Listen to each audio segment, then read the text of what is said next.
कृतिका, तारिणी और आशना। आज हिंदुस्तान के हर परिवार में इन तीनों बेटियों की चर्चा हो रही है। हर मां इन तीन बेटियों को दुआ दे रही है। हर पिता के दिल से उनके लिए आशीर्वाद निकल रहा है। इनमें से एक बेटी 30 साल की है, दूसरी 27 साल की और तीसरी बेटी की उम्र अभी सिर्फ 17 साल है। ये तीन बेटियां उस जज्बे का सिंबल बन गई हैं जिसे देशभक्ति कहते हैं। बेटियां हमेशा अपने पापा की लाडली होती हैं, ऐसा हर परिवार में ही कहा जाता है।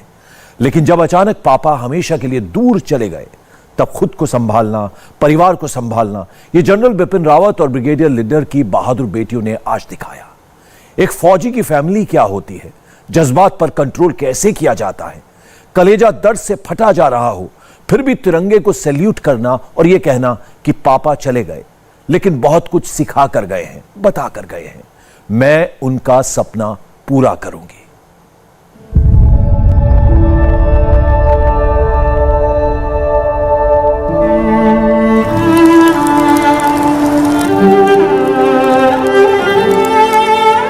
शहीदों की चिताओं पर लगेंगे हर बरस मेले। वतन पर मरने वालों का यही बाकी निशा होगा। भारत माता की। ये पंक्तियां आपने बार बार पढ़ी होंगी, बार बार सुनी होंगी। वतन पर मरने वालों के लिए देश का जज्बा क्या होता है, ये आज देख लें।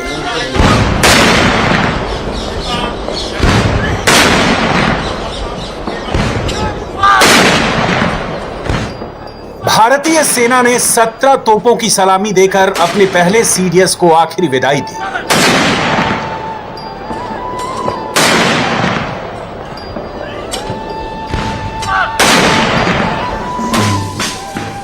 ड्यूटी पर शहीद हुए जनरल का अंतिम संस्कार पूरे सैनिक सम्मान के साथ हुआ, ठीक वैसे ही जैसे एक वीर सेनापति की विदाई होनी चाहिए।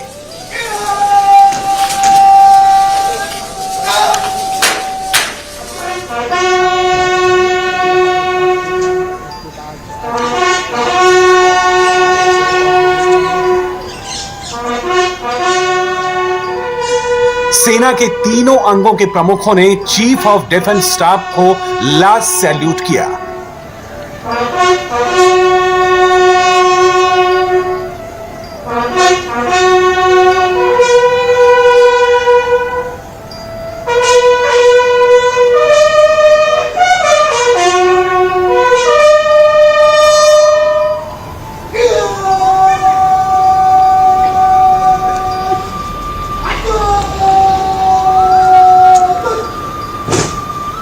सेना के 6 lieutenant general national flag bearer बने।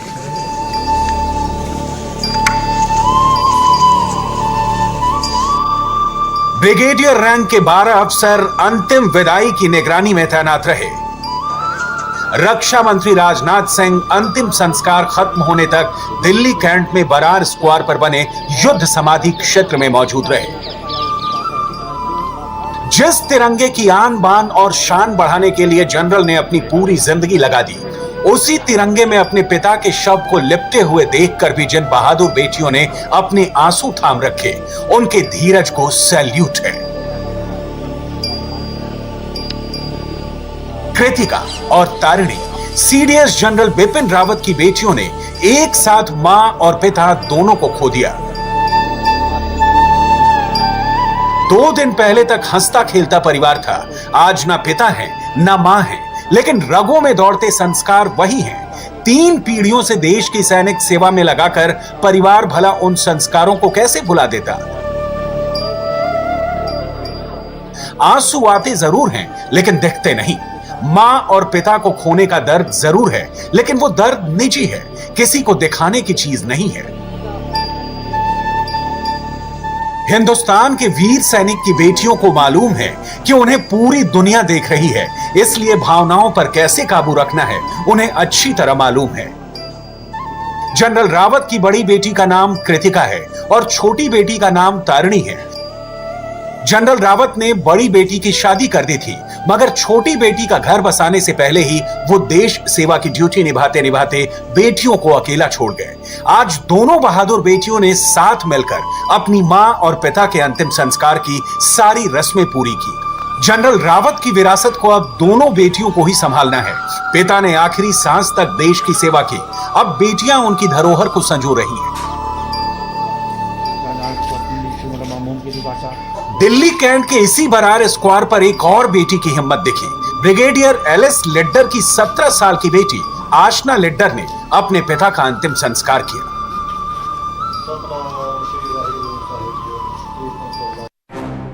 Brigadier L S Lidder CDS general Bipin Rawat के साथ उसी MI-17V5 हेलीकॉप्टर में थे जो तमिलनाडु के कुन्नूर में हादसे का शिकार हो गया। ब्रिगेडियर लिड्डर आर्मी के सर्विंग ऑफिसर थे। वो सेना की हर एलीट ट्रेनिंग से गुजर चुके थे। उन्हें अभी बहुत देश सेवा करनी थी। Brigadier L S Lidder CDS general Bipin Rawat के डिफेंस असिस्टेंट थे। थिएटर कमांड के बारे में उन्हें बहुत कुछ मालूम था। सेना की सर्विस से अलग अपने परिवार में वो बेस्ट पापा थे जो बेटी आशना की हर ख्वाहिश को पूरा करते थे। एयरपोर्ट पर अपने पिता के ताबूत को चूमने वाली आशना लिड्डर की इन तस्वीरों को पूरा देश पहले ही देख चुका था। अपने शहीद पिता के बारे में आशना क्या सोचती हैं, ये आज खुद आशना ने बताया। I'm going to be 17, तो 17 years वो जो हमारे साथ थे, जितनी यादें उनको साथ लेके ही चल रहे हैं और अच्छी यादें ही साथ लेके चलेंगे। It's a national loss. My father, मेरे पापा हीरो थे, मेरे बेस्ट फ्रेंड थे, और अभी बहुत लोग हैं तो इतना गम महसूस नहीं हो रहा। जब लोग नहीं भी होंगे इतना गम महसूस नहीं होगा क्योंकि वो इतने खुशमिजाज इंसान थे और maybe it's destined and better things will come our way. Hindustan के लिए काबिल और बहादुर अफसर चले गए। आशना के लिए तो उसका सब कुछ चला गया। आशना को दुलारने वाले पापा नहीं रहे, उसकी ख्वाहिशें पूरा करने वाले डैडी चले गए। हाँ, मेरे पापा मेरे में ही नहीं, सब में जोश भरते थे और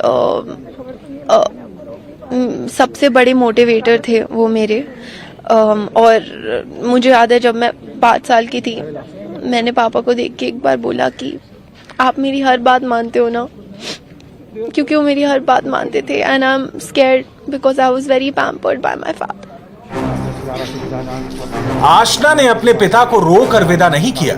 उसके पापा बेस्ट थे तो वो भी अपने पापा की बेस्ट बेटी है। कुछ दिन पहले ही आशना ने किताब लिखी थी जिसे उसके पापा ने प्रिंट कराया। बुक लॉन्च के समय ब्रिगेडियर पापा का ऑर्डर था कि उनका नाम नहीं लेना है, मगर बेटी ने पापा को थैंक यू करने का तरीका निकाल ही लिया। So thank you all for being here today, for taking out the time. And secondly, I'd like to thank my parents, even though they told me don't mention us. But thank you, mom and dad. This book is more you than it is me, and this event is all you. So thank you. India TV के defence editor Manish Prasad ने आशना के book launch event को भी cover किया था और आज Brar square पर ब्रिगेडियर लिड्डर के अंतिम संस्कार को भी कवर किया। मनीष प्रसाद ने ब्रिगेडियर की बहादुर बेटी से बात की। इसे देखेंगे तभी पता चलेगा कि हिंदुस्तान की बेटियां अब हिम्मत नहीं हारती। हमारे साथ ब्रिगेडियर लिड्डर की वो बहादुर बेटी है जिन्होंने मुखाग्नि दी। पापा बहुत मोटिवेट करते थे आपको। बुक लॉन्च के टाइम पे भी मैं था, उन्होंने काफ़ी तारीफ की थी आपकी। बहुत सारी मेमोरीज होंगी आप।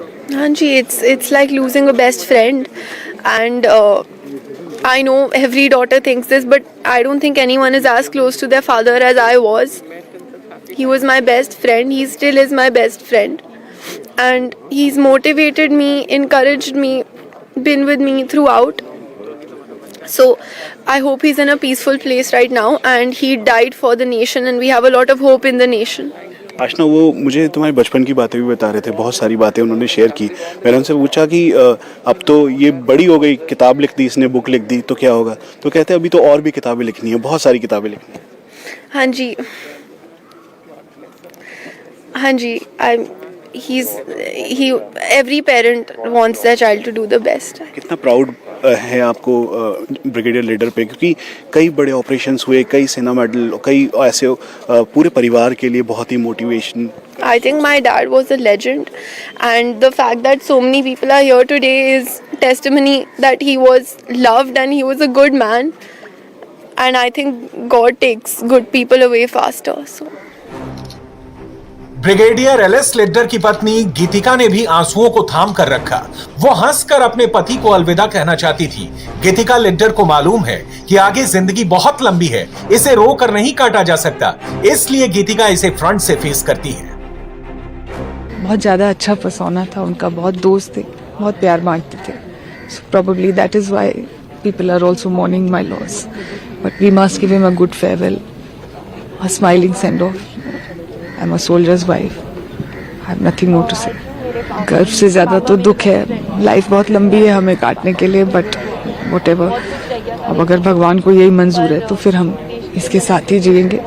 This is not the way we wanted him back, but if it was not to be, then I don't know. He was a very good father, very good father. My child will really miss him. So it's a big loss. Brigadier Lidder और राज्यवर्धन सिंह राठौर की दोस्ती सेना में साथ रहते हुए हुई थी। राज्यवर्धन खेलों की तरफ मुड़ गए और लिड्डर सेना में आगे बढ़ते रहे। आज एक दोस्त ने भी दोस्त को खो दिया। देखिए, 16 साल की उम्र से हम 11वीं कक्षा के बाद में राष्ट्रीय रक्षा अकादमी में चले जाते हैं हम सभी साथी। तो तब से लेकर जीवन के इतने वर्षों बाद भी हम सब संपर्क में रहते हैं लगातार। उसमें अलग अलग अभ्यास होते हैं, चाहे युद्ध स्थिति हो या शांतिकाल हो, हम साथ होते हैं, या अलग अलग ट्रेनिंग होती है उसमें साथ में होते हैं। तो बहुत नज़दीकी होती है। बहुत जांबाज ऑफिसर थे ब्रिगेडियर लिड्डर, बहुत ब्राइट ऑफिसर थे। भारत की तरफ से विदेश में भी वो सेवा दे चुके थे, डिफेंस अटैची थे वो कजाकिस्तान में। तो एक अच्छा ऑफिसर खो दिया। ड्यूटी करते हुए एक भी सैनिक की शहादत किसी एक परिवार की क्षति नहीं होती, वो देश की क्षति होती है। यहाँ तो हिंदुस्तान का सबसे बड़ा सैनिक अधिकारी चला गया, जिनके कंधों पर देश की तीनों सेनाओं को एकीकृत करके थिएटर कमांड बनाने की जिम्मेदारी थी। जनरल बिपिन रावत की कमी उनकी बेटियों को अवश्य खलेगी, लेकिन एक खालीपन का एहसास पूरे देश को है।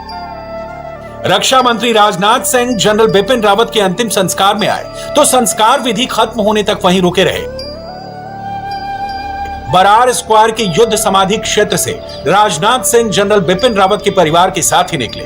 मां और पिता को एक साथ मुखाग्नि देने के बाद जनरल की बेटियां बाहर निकली तो उनके कदमों की दृढ़ता बता रही थी कि बहादुर बेटियों को किसी भी हालात में खुद को संभालना आता है। आपको लगता होगा कि जनरल रावत के परिवार में इतनी ताकत आई कैसे? इसे समझने के लिए हमने सेना में काम कर चुके ऐसे अफसरों से बात की जो जनरल बिपिन रावत के परिवार के भी करीबी रहे हैं। 1978 में ये कमीशन होकर हमारी बटालियन में आए थे।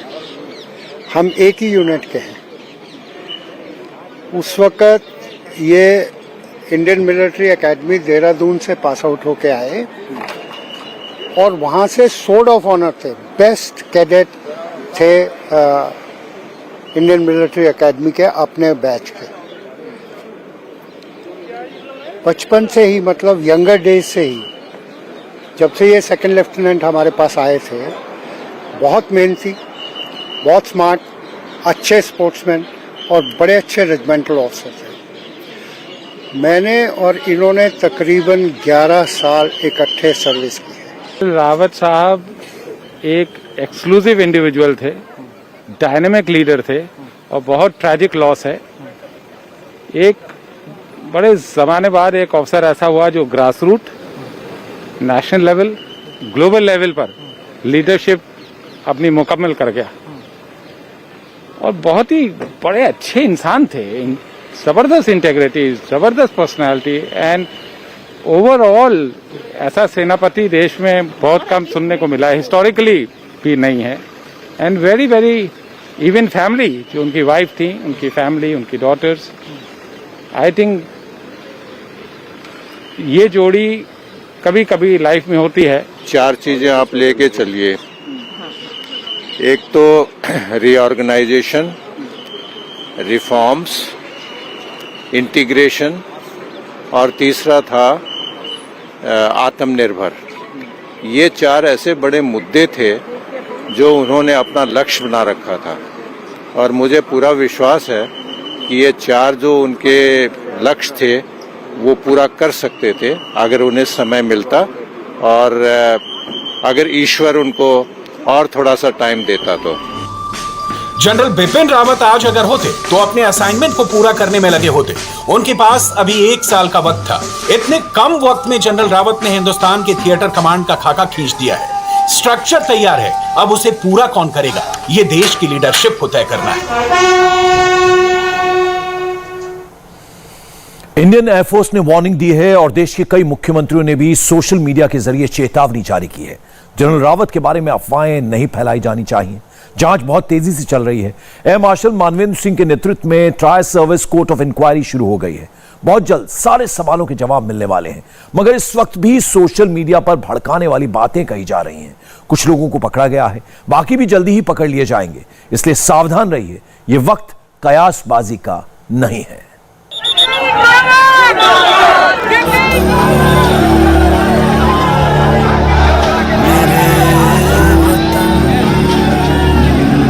तिरंगे में लिपटा देश का बेटा अपने अंतिम सफर पर था।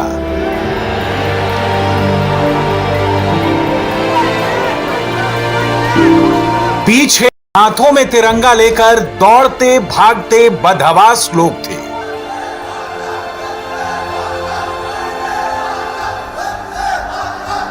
पूरे हिंदुस्तान में ये तस्वीरें याद रखी जाएंगी।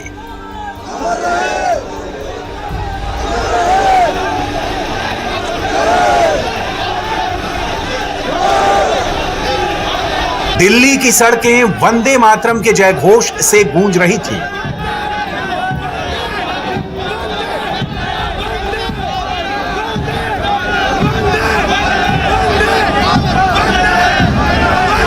जनरल रावत चले गए, ये लोगों को यकीन नहीं हो रहा है। हिंदुस्तान कबूल नहीं कर पा रहा है कि देश का बेटा तिरंगे में लिपटकर यूं अचानक चला गया।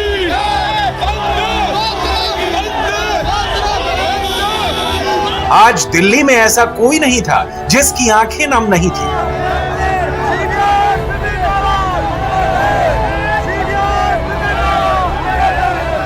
ऐसा कोई नहीं था जो अपने घर से बाहर सड़कों पर नहीं था। जो जहां खड़ा था, जैसे खड़ा था, वहीं से जनरल रावत को नमन कर रहा था।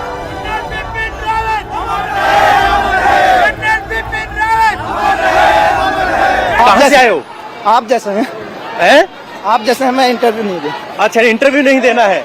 तो ये नौजवान हैं जनरल बिपिन रावत के घर से यहां तक लगातार तिरंगा लेकर आगे दौड़ रहे हैं, काफिले के आगे। जब हमने पूछा कहां से आए हैं, क्या करते हैं, ने कह रहे हैं कि इंटरव्यू नहीं देना, मैं इंटरव्यू के लिए नहीं दौड़ रहा हूं, जनरल रावत के लिए दौड़ रहा हूं। बिपिन रावत जी अमर थे, अमर है और अमर रहेंगे। सब कुछ हमारा आर्मी है जी। जनरल रावत के पीछे पीछे दौड़ती भीड़ की आंखों में कई सवाल हैं। कुछ लोग हैं जो अभी भी इस बात को समझ नहीं पा रहे हैं कि आखिर ये हादसा हुआ कैसे। जनरल को तो अभी और तैयारी करनी थी, वो यूं छोड़कर कैसे चले गए। लोग अभी भी इस क्रैश को पचा नहीं पा रहे। अलग अलग तरह से हर रोज नई नई थ्योरी चल रही है। करोड़ों लोग अभी भी एक पहेली को सुलझाने में लगे हैं कि वर्ल्ड का सबसे बढ़िया हेलीकॉप्टर था, पायलट टॉप क्लास का था, तो क्या किसी दुश्मन की साजिश थी या कोई और कारण था। सवाल कई हैं, जवाब अभी नहीं है। ये सवाल वही हैं जो लोग सोशल मीडिया पर पूछ रहे हैं, मोबाइल पर ढूंढ रहे हैं। इन्हीं लोगों के लिए एयरफोर्स को कहना पड़ा, अभी जांच चल रही है, अफवाह मत फैलाइए। कुछ लोगों ने आपत्तिजनक टिप्पणी की, अफवाह फैलाई तो वो जेल गए। गुजरात और उत्तर प्रदेश की सरकार ऐसे लोगों के खिलाफ टफ एक्शन ले रही है। कर्नाटक की सरकार ने भी जीरो टॉलरेंस की नीति अपना ली है, कड़ी कार्रवाई की बात कही है।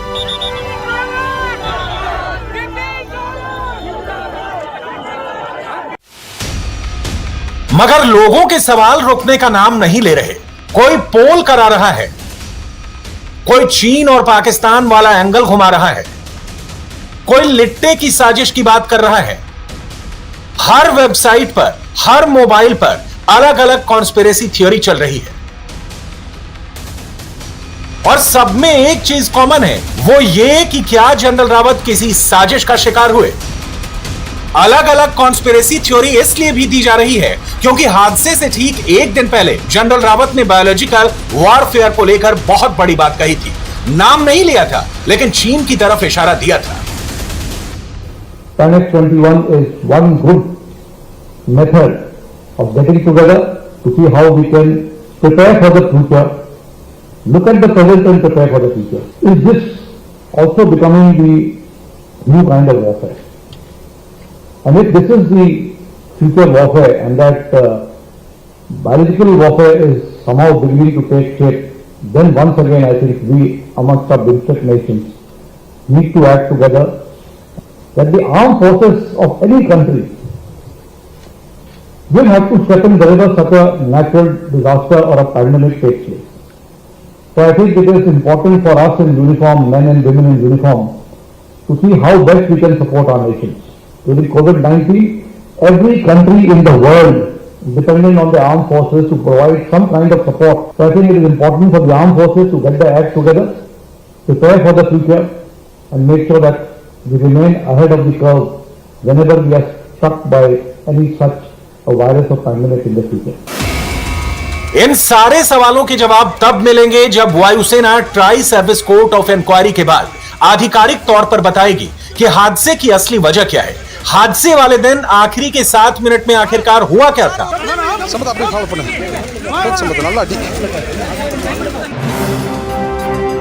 जवाब ग्राउंड जीरो पर मौजूद है। ब्लैक बॉक्स मिल चुका है। सच्चाई जल्द सामने आ जाएगी, मगर कुछ फैक्ट्स हैं जिनसे इनकार नहीं किया जा सकता। सबसे बड़ा सबूत है जनरल रावत के हेलीकॉप्टर का आखिरी वीडियो। इंडिया टीवी संवाददाता टी राघवन सीधे उसी स्पॉट पर पहुंचे, उन्हीं पटरियों से गुजरे जहां खड़े होकर चश्मदीदों ने वो वीडियो बनाया था।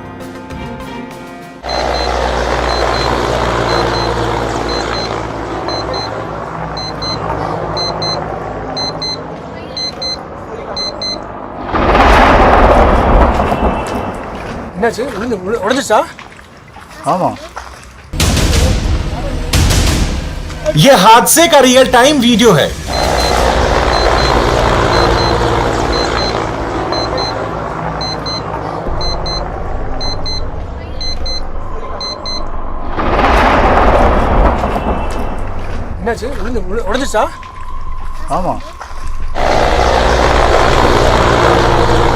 शुरुआती सेकंड में सब सही सलामत है। अचानक धुंध आती है और हेलीकॉप्टर जमीन से टकरा जाता है।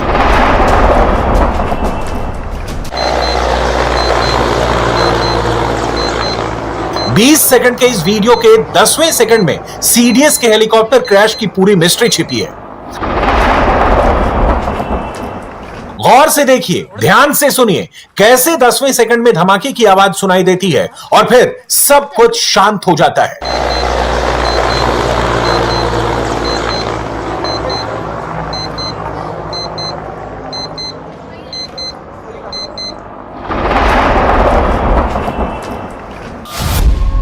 हेलीकॉप्टर MI-17 V5 था, सबसे ताकतवर था, अपने रास्ते पर था, सही रास्ते पर था। गूगल अर्थ से ली गई इस तस्वीर से सब क्लियर है। मगर अचानक क्या हुआ? धुंध आई और सिर्फ 4 सेकंड में सब कुछ कैसे तबाह हो गया। हेलीकॉप्टर सीधे जमीन से टकराया और तेज इंपैक्ट होते ही एक भयानक विस्फोट हुआ। पायलट को पता नहीं क्या हुआ।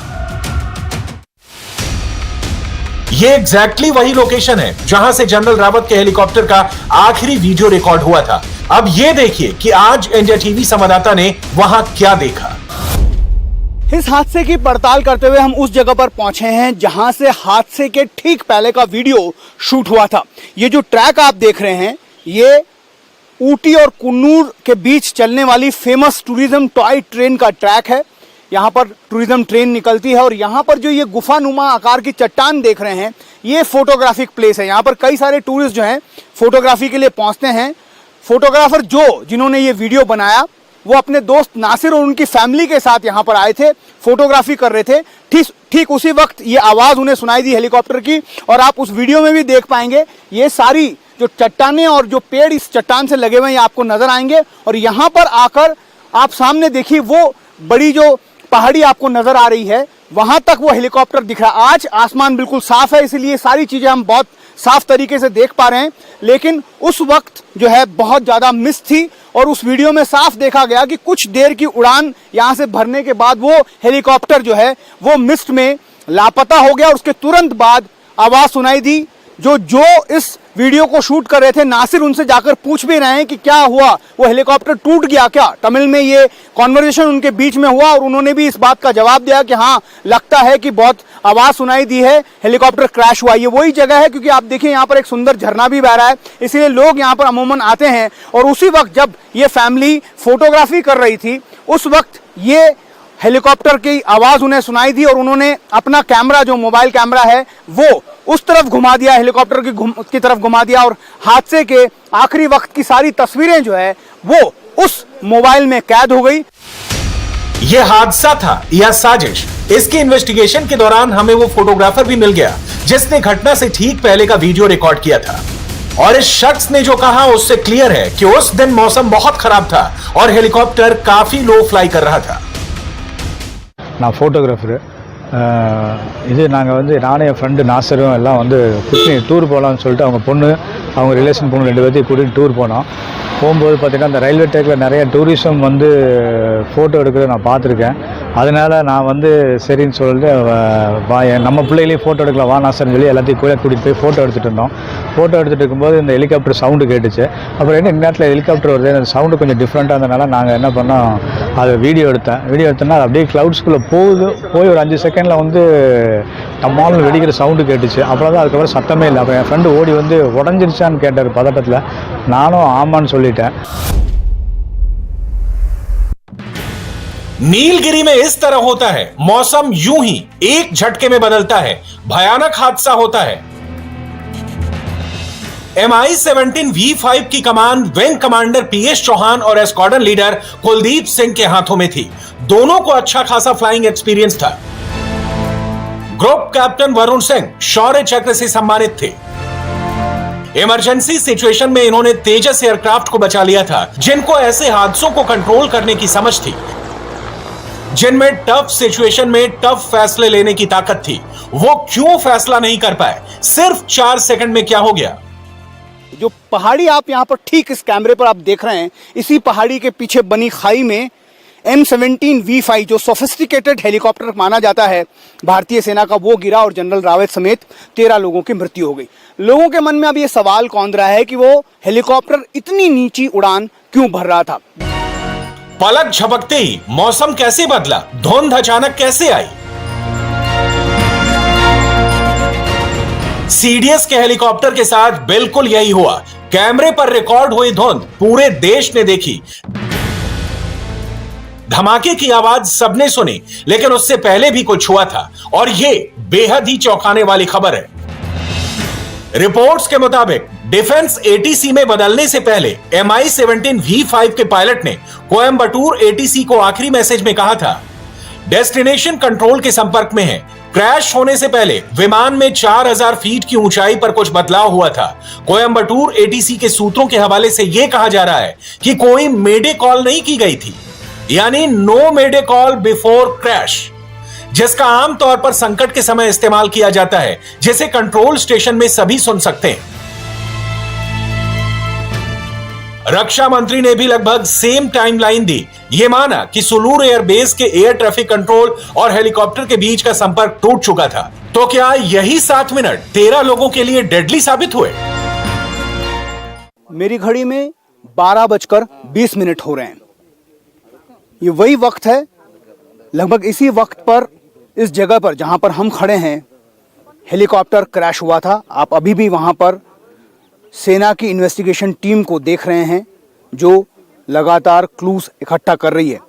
इस वक्त का मौसम कैसा है हम आपको दिखाते हैं। ये नीलगिरीज की माउंटेन्स हैं, आप देखिए अभी यहाँ पर मौसम बिल्कुल साफ नज़र आ रहा है, लेकिन बुधवार को 12:20 पर अगर यहाँ के स्थानीय लोगों की बात मानी जाए तो इस जगह पर बहुत ज़्यादा धुंध थी। नीलगिरी डिस्ट्रिक्ट में बहुत विंटर के वक्त, सर्दियों के मौसम में बहुत आम बात है लो लेवल पर, यानी नीचे लेवल पर, ज़मीन से कुछ ऊपर पर क्लाउड का फॉर्मेशन हो जाता है। क्लाउड फॉर्मेशन की वजह से पूरे इलाके में धुंध या कोहरा छा जाता है, जिसके बाद बिल्कुल भी विजिबिलिटी जो है वो ज़ीरो हो जाती है, यानी कुछ भी नज़र नहीं आता है। तो क्या उस वक्त बुधवार को दोपहर 12:20 के लगभग जब यह हादसा हुआ, यहाँ पर हो सकता है कि एक लो लेवल पर क्लाउड का फॉर्मेशन हुआ हो, जिसके बाद विजिबिलिटी बिल्कुल ज़ीरो हो गई। वो मकान अगर आप देख रहे हैं तो उसकी छत उस वीडियो में भी नज़र आ रही है। ख़ास तौर पर वो जो मरून कलर का एक जो छज्जा यहाँ से नज़र आ रहा है, वो उस वीडियो में भी आप साफ साफ देख सकते हैं। और इसी जगह पर आग के गोले में तब्दील होता हुआ वो हेलीकॉप्टर नज़र आया है। अगर हम उसके ऊपर, ठीक ऊपर बने ये बड़े बड़े पेड़ अगर हम आपको दिखाएं तो देखिए किस तरह से 3 बड़े बड़े पेड़ यहाँ से साफ नज़र आ रहे हैं। एक पेड़ जो अभी कटा हुआ वहाँ पर दिखाई दे रहा है, जहाँ पर सेना की जो इन्वेस्टिगेशन टीम अपना काम कर रही है तमिलनाडु पुलिस के साथ, वहाँ पर भी इसी तरह का एक और बड़ा पेड़ था। कहने का मतलब ये कि इस 3 पेड़ के बीच में आकर ये हेलीकॉप्टर गिरा था। अब यहाँ पर जहाँ पर मैं खड़ा हूँ, एक बार फिर हम आपको अगर इस पूरे इलाके की ज्योग्राफी के बारे में बताएं, और जहाँ पर मैं खड़ा हूँ ये ज़मीन से करीब करीब 1600 फीट ऊपर है। ये जगह 1600 फीट ऊपर है और जहाँ पर हेलीकॉप्टर गिरा है वो भी तकरीबन 1600 फीट है। एक्सपर्ट का ये मानना है कि जब हेलीकॉप्टर उड़ान भरता है तो उसकी ऊंचाई 4000 से 5000 फीट तक होती है। तो बड़ा सवाल अब ये उठाया जा रहा है कि इस हेलीकॉप्टर ने इतनी लो लेवल पर फ्लाइंग क्यों की। कौन बनेगा प्रधान सेनापति, यह फैसला प्रधानमंत्री को करना है और वो भी जल्दी। चीफ ऑफ डिफेंस स्टाफ एक ऐसा सैन्य पद है जो खाली नहीं रह सकता। सीसीएस की एक मीटिंग हो चुकी है। सीडीएस की रेस में 3 4 स्टार जनरल हैं। इस पर अगली मीटिंग भी जल्दी हो सकती है। सीडीएस जनरल बिपिन रावत का ऐसे जाना देश के लिए बहुत बड़ा झटका है। पूरा देश गम में है, लेकिन सेना के काम कभी नहीं रोके जा सकते हैं। सीडीएस ऐसा पद है जिसको एक भी दिन खाली नहीं रखा जा सकता। सीडीएस बिपिन रावत के बाद उनकी जिम्मेदारी तुरंत deputy CDS air marshal B Radhakrishna के पास चली गई है, लेकिन देश को सीडीएस की तुरंत जरूरत है। अगले सीडीएस की रेस में army chief general MM Naravane, navy chief R Harikumar, air chief V R. Chaudhari तीनों हैं। ये तीनों 4 स्टार जनरल हैं और 4 स्टार जनरल ही अगला सीडीएस होगा।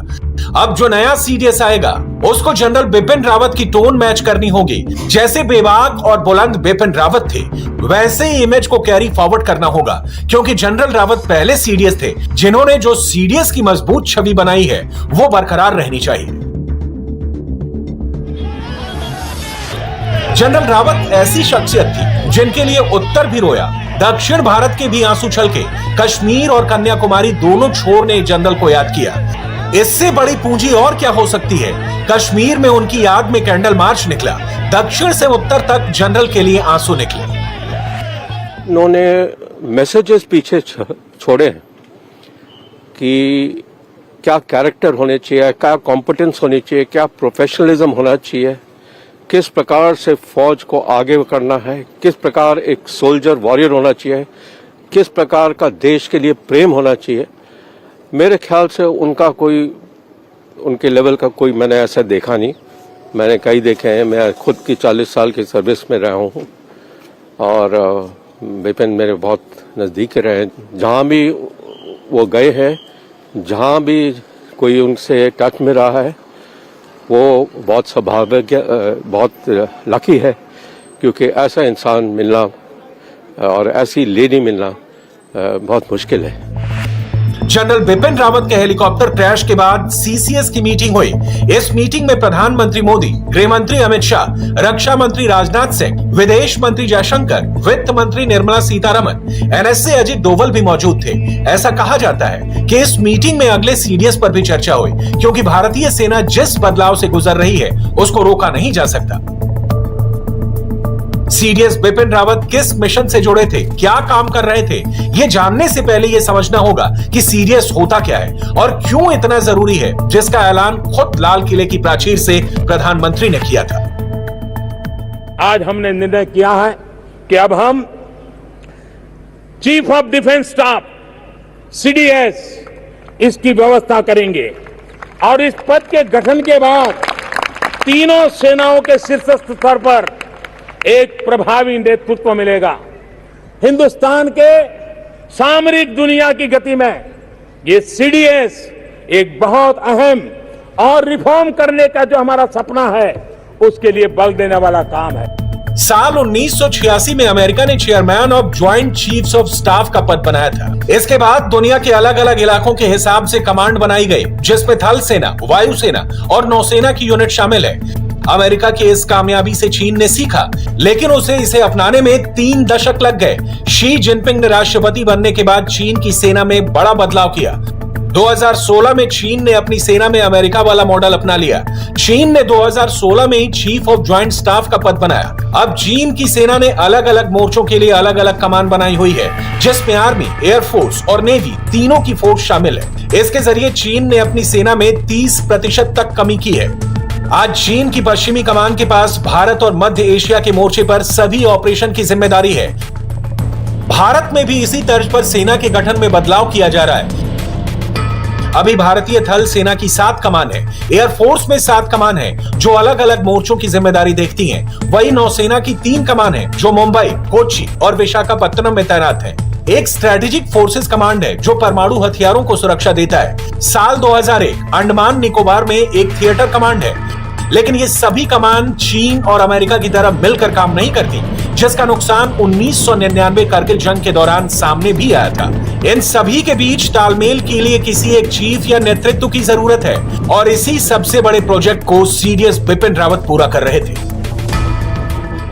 पाकिस्तान और चीन से फ्यूचर वॉर के हिसाब से जनरल रावत 4 नए थिएटर कमांड की स्थापना कर रहे थे। पश्चिमी थिएटर कमांड, इस कमांड में पंजाब, राजस्थान और गुजरात का कच्छ वाला इलाका आएगा। उत्तर थिएटर कमांड, इस कमांड में जम्मू कश्मीर और लद्दाख का पहाड़ी इलाका जाएगा, जो पाकिस्तान और एलएसी पर नजर रखेगा। पूर्वी थिएटर कमांड, ये कमांड चीन, बांग्लादेश और म्यांमार की सीमाओं पर निगरानी के लिए है। इसके अलावा दक्षिणी थिएटर कमांड, ये तीनों समुद्री सीमाओं के लिए होगा। ये तस्वीरें भारत और रूस की बायलैटरल बातचीत की हैं, जिसमें सीडीएस बिपिन रावत अहम भूमिका में थे।